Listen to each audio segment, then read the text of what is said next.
Hi, welcome to another episode of Bringing Hope to Alzheimer's. I'm Anne Fraser, and I'm sitting with my husband today. This is Mark Fraser. Hello. Thanks for being here. Well, sure. He doesn't love this as much, but I thought it would be an interesting take to hear Mark's side of things, and we're excited to see just kind of through the whole journey, how you felt about things and so forth. All right? Sure. Okay. So let's go back to when my folks were diagnosed with Alzheimer's and dementia. And that whole journey during the 3 years that from the time they were diagnosed that we were kind of, when we started caring for them and all of that. Just tell me, like, how did you feel during that time? It was a long 3 years. And from your side of things. It was a long 3 years. We had a lot going on because I was still working in Topeka. So I was driving back and forth from there. Mm-hmm. Our son was a junior in high school, and it was his third high school that he'd been in due to previous moves that we've made.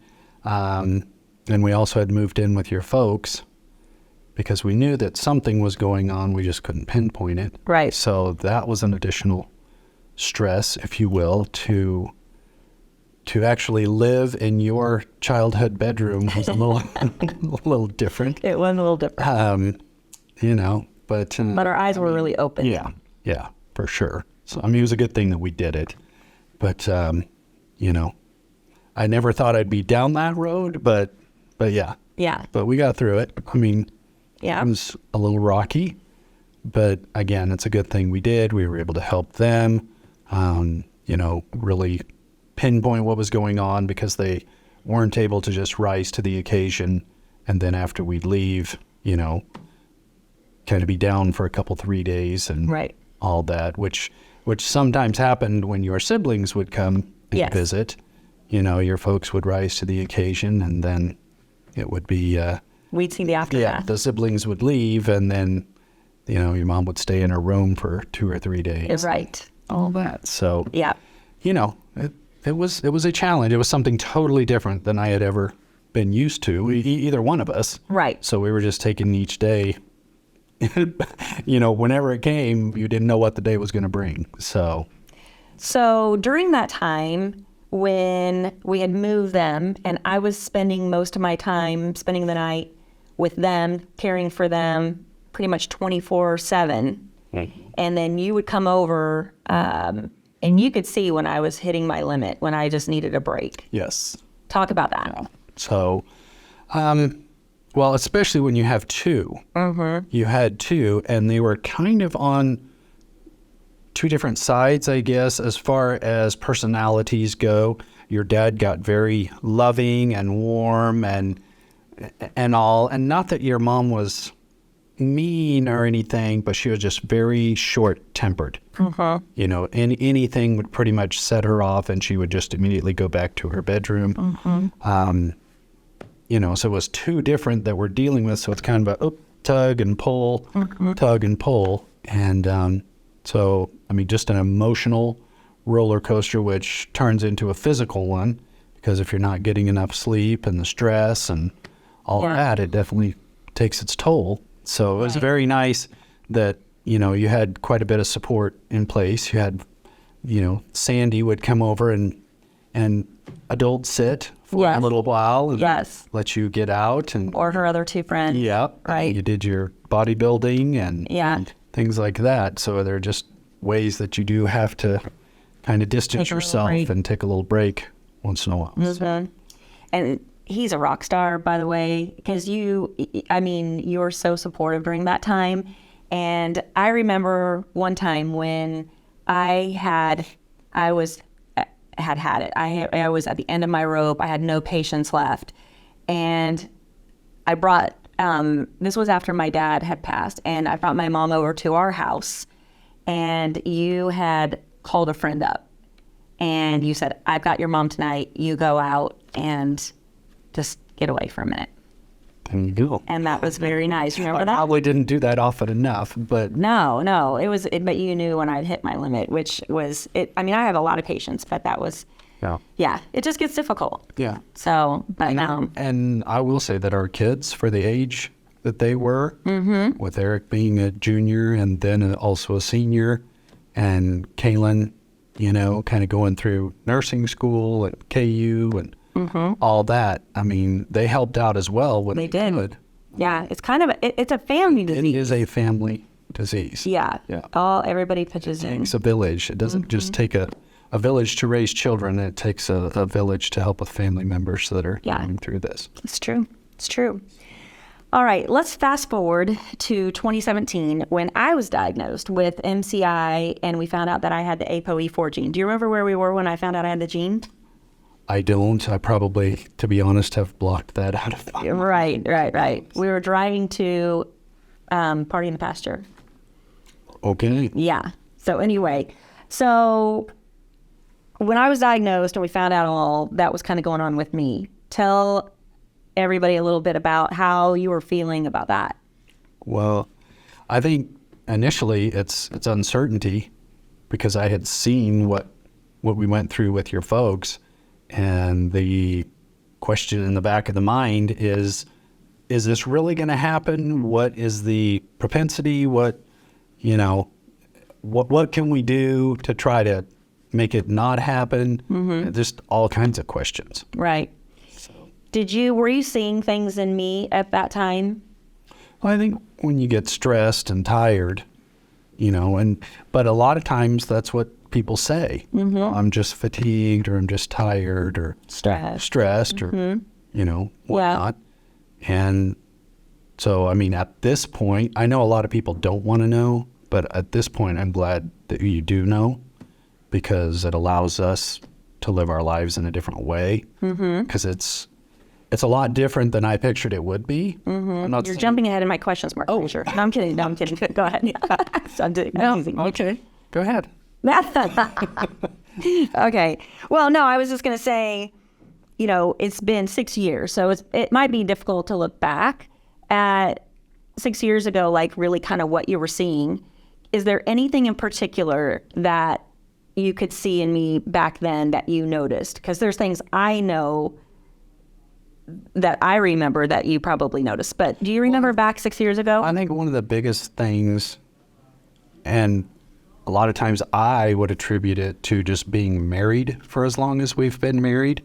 I mean, 6 years ago, we would have been married 27 years.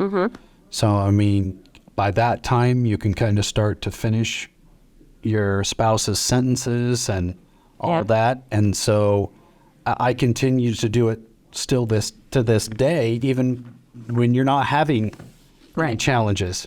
But I think that's probably when I started, was if you would kind of get stuck, I would just either give you a word, or I would finish the sentence. Yes. And I notice you do that a lot for me now too. So again, I am attributing that to 33 years of marriage. So okay. So now that we've been on this journey for 6 years, what are you seeing now? How are you handling things now? Because is life different now?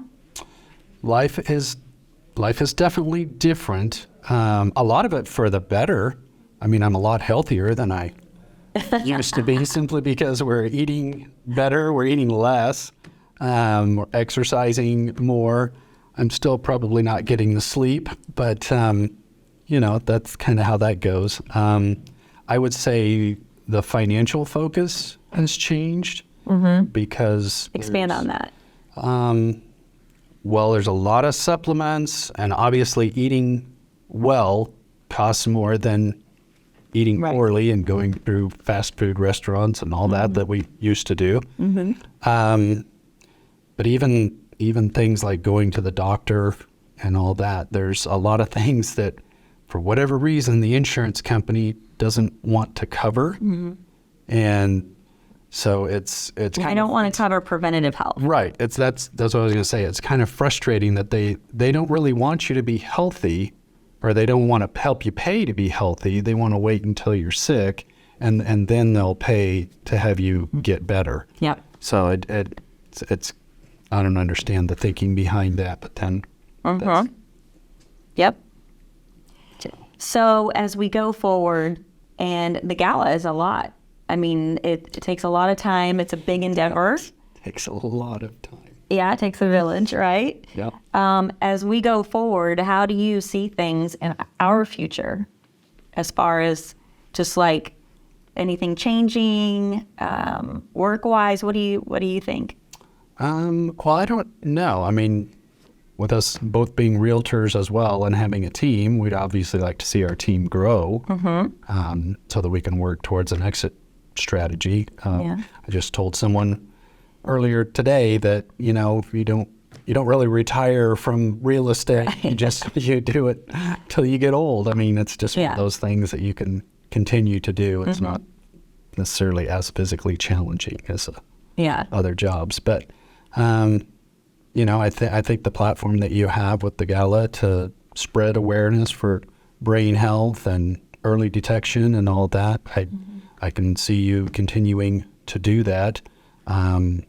To what heights, I don't know. That's kind of in God's hands as far as I'm concerned. Because, I mean, I don't think right now there's any limitations because there are so many people out there who either know they have this or they don't know and they do have it. And just the environmental things that are, you know, happening with food and, you know, socially, everybody wants to be active and, you know, doing things all the time that they don't rest like they should. They don't get the amount of sleep they should. And there's such high stress levels. And it's just, I don't know, it's a lifestyle. And I think we are slowing down a little bit in that aspect, at least from, you know, brain health, putting together a schedule that you can follow instead of everything being a fire. You have a schedule. No. A schedule that you can at least somewhat follow. Right. When you will. So what advice do you have for other spouses that may be listening or watching that they maybe are concerned about either themselves, but they're concerned about their spouse or a friend or a relative? What would your advice be from the side of things that you're on?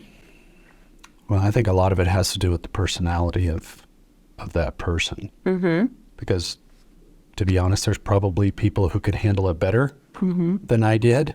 There's probably people who can't handle it at all and will be totally lost and floundering, and therefore the relationship will suffer as opposed to being supportive, you know. So is that your advice, to be supportive? Definitely. Definitely. As much as you can. And if you can't, then seek out others who can help you be supportive and can come alongside you to be supportive as well. Because for one individual, which I can honestly say, it wasn't just me. Like I said, it was our kids, it was some of your friends. So, I mean, it does take a lot of people to help be that supportive unit, because I know people, and I've heard of people who spend so much time taking care of their loved ones that their own health suffers, and then that becomes resentment, and it just tears down rather than building up. So, a lot of support is required for this. So again, would you say if somebody sees something in their loved one, do you feel like it's where they just go to them and just talk to them about, you know, let's get things checked out, you know, how are you feeling? Well, I think you definitely have to address that first, and you have to do it in a loving way. Sure.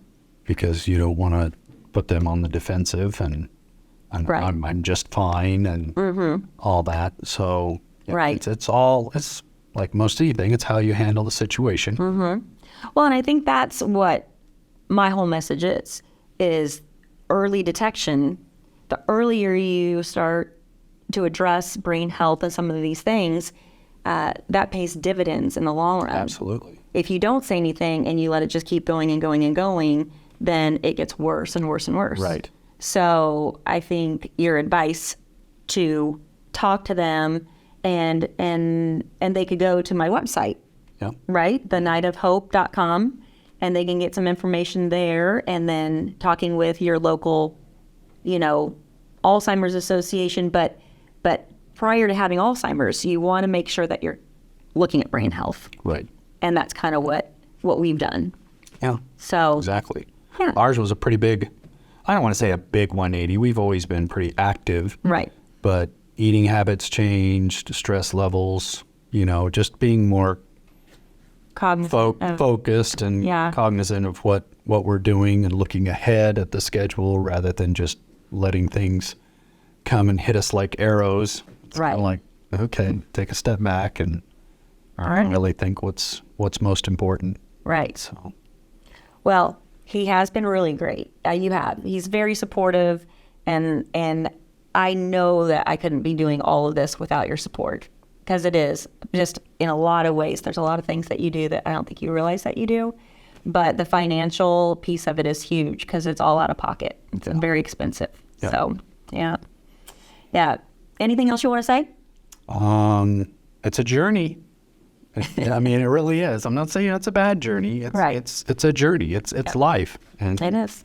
and it's part of it. And so you just pull your boots up by the bootstraps and keep moving forward. And I love the fact that more and more research is being done and we're finding out new things all the time, like the Amen clinic that you went to and had your brain scans done. And Yes. I mean, that was huge for me. I mean, it wasn't, again, it was a fiscal hit, but at the same time, it was a lot of information. Yeah. And it gave you more peace of mind to know Yeah. what was actually going on. Yeah. Because it's just, I mean, it makes sense when he says you can't really You don't know put a label on anything until you know Until you and look. actually see what you're what you're dealing with. with. you know. Yep. So, Yeah. Yeah. so yeah, Okay. I mean, positive outlook for sure. Absolutely. And yeah, we'll just keep going. All right. Well, I appreciate you being here Well, I appreciate you. because this is not his favorite thing. So anyway, thanks so much for tuning in, and we will talk to you next time on the next episode of Bringing Hope to Alzheimer's. Thanks.